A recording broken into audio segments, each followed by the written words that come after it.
The first day I met Lisbeth was on December 9th of 2009. I was invited to go to a special service at the church that her dad is the pastor of. I walked into the sanctuary and I saw this young Hispanic praise and worship band leading worship, and Lisbeth was leading the singing, and I was just so intrigued.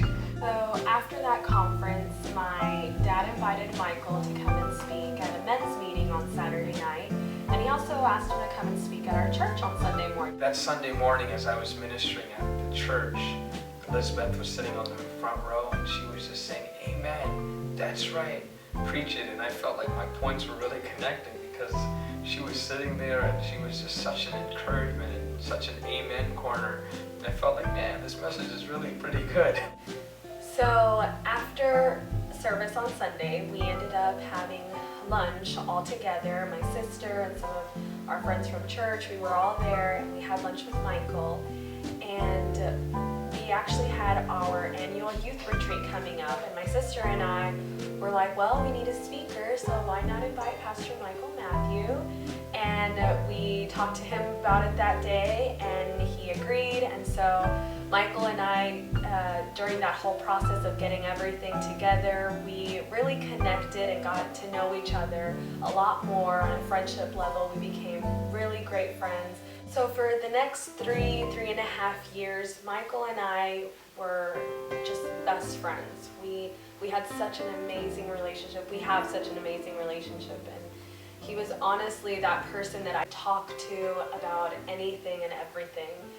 And shortly after, my sister wanted us to all take a family trip, and she said, hey, why don't we go to DC? And my sister is a history buff, and she wanted to go and just see all of these places in DC, these historical places. And so as soon as she said DC, I thought, oh my gosh, Michael's from DC and he lives there, and it would be a great chance for all of us to go and visit with him.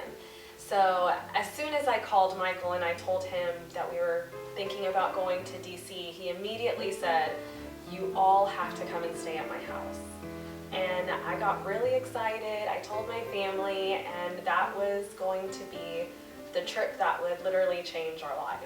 When Lisbeth's family came to DC, it was such an important time in our lives as a family. My dad died a few months before then, and we were all just still recovering from going through all of that. And so to have Pastor Orlando and the Pastora there as well was just so important. And then to have Liz there, and Jennifer and Kevin and Marissa, it was just so therapeutic for us at that time. And my mom. During our time with the Matthew family in DC, it was just amazing. We had such a blast. Michael was the perfect tour guide. He took us all over DC, all over New York, we went to Pennsylvania, and it was just amazing. It was such a blessing to all of us. And during that time, Michael and I were just able to see other sides of each other. We were able to get to know each other at a whole different level. We got closer, we connected, we realized we had so many more things in common than we actually thought. And it was during that time that we both described that it was like a veil was removed. So shortly after that, I went to Canada. Some friends had a cottage, and went to just pray there and get the mind of God about this relationship, because I knew what I was feeling, and at the same time, I didn't want to mess up my friendship with Lisbeth, with romance, but I felt God was doing something. And so I spent about 10 days praying and fasting and trying to get the mind of God, and I sure felt God's peace after that time. Michael came to Houston after and spoke with me and basically told me his intentions. He was very honest and just opened up his heart and shared his feelings, and basically asked me if I wanted to go on this journey with him and take things a day at a time. And I took time to pray about it. I talked to my parents about it. We both went and talked to my parents about it afterwards. We talked to Michael's mom, and we really felt God's peace, and we decided to pursue things to another level. During this whole year of courting, we had this theme. Let's take it one day at a time, but let's have fun.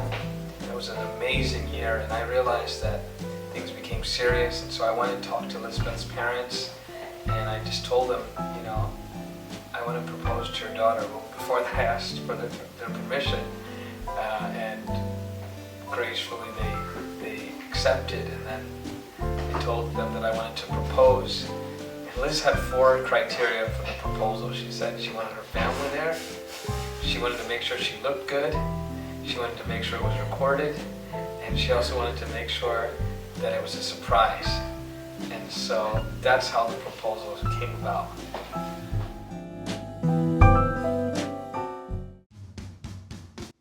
Guys, we are planning Liz 101 wedding proposal, engagement, whatever little thing that Michael's gonna do. So this is the place where we are gonna have the proposal at.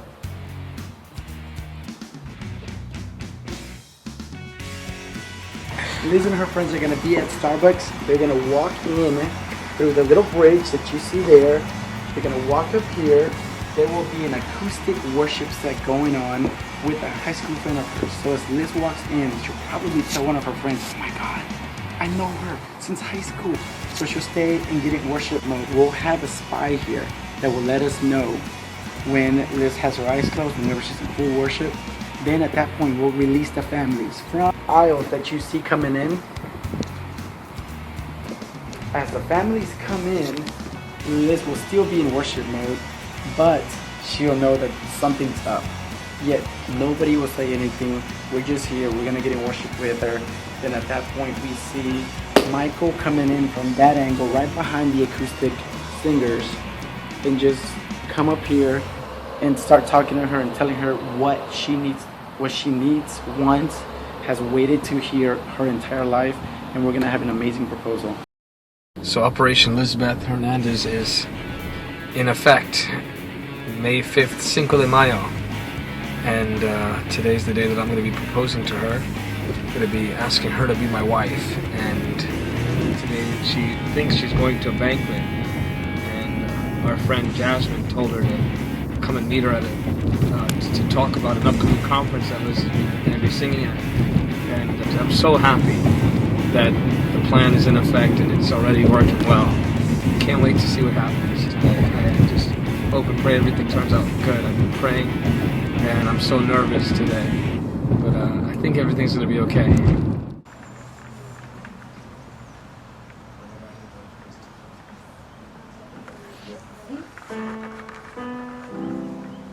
From the highest of heights, depths of the sea,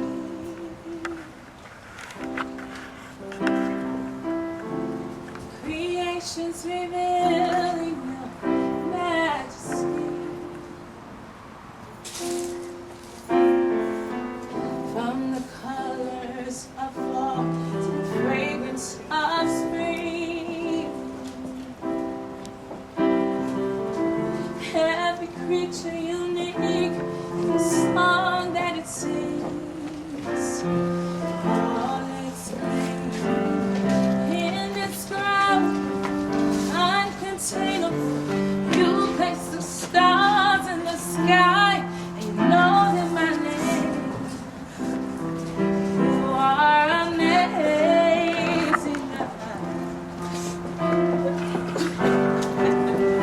all powerful, untamable, until we fall to our knees and humbly proclaim, you are amazing, and you are all powerful, untamable, awestruck. We fall to our knees as we humbly proclaim, you are amazing, God. You are amazing. You're amazing, God. But today, in this day, in this hour, in this moment, with these wonderful people of God, I want to ask you, baby,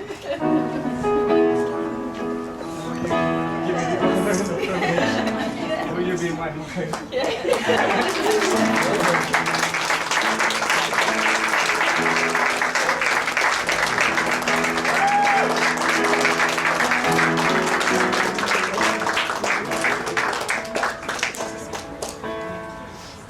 She said yes.